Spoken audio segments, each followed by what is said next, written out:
Week 1 of the LCK brought a couple surprises. Just a couple. No shortage of expected results either. Phil Murphy here, and at the time of this filming, there are 5 undefeated teams in the LCK. Emily Rand joins us to walk us through the past, present, and future of these LCK teams. Emily, you've got Damwon, Griffin, Sandbox, Hanwha, and SKT all at the top right now. Tell me someone in the esports community saw this coming? I don't think people saw Damwon, Sandbox, and Hanwha, especially Sandbox and Hanwha. I think are like the 2 shockers. Damwon being undefeated after week 1 is a surprise, but I don't think a super shock, considering how that team came together and how people, they were rumored to be this like just beast team in scrims at the World Championship. They did well in Kespa Cup. And then you have SKT. I don't think anyone's surprised about SKT and Griffin, but Han was the one that I'm really like, wow, because it's not just that they're a new team. Like, we've seen a lot of these new teams come in and they're super aggressive. Like, some of these older LCK teams are still having trouble kind of working around a new play style that they want to have, whereas these younger teams are coming in and they are just more willing to take risks both on the Rift and in draft, even though they make mistakes. But I think Hanwha is the big shock to me, because they were always a team that they were really good at playing around the talent they had, but they were never a team that you would think like, man, this team is going to dominate, even though they had a pretty strong early game last year.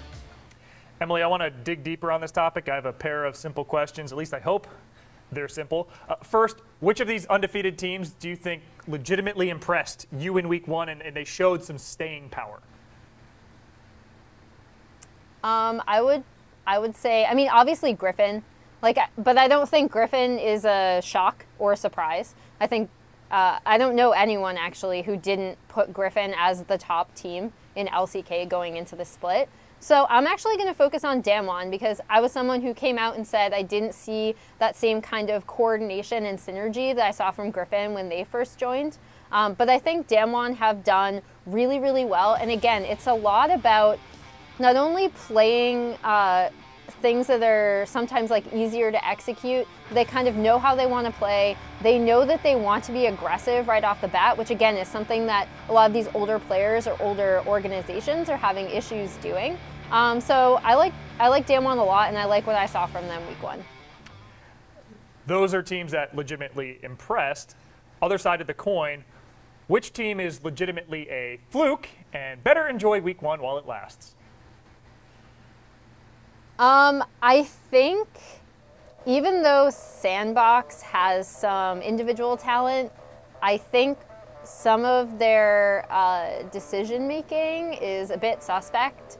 And as these other teams come together, I do think that they will be punished a lot more going forward. Emily Rand, concise, efficient, but always poignant. From the West Coast, thanks so much. I'm Phil Murphy. We hope we see you more on ESPN.com/esports.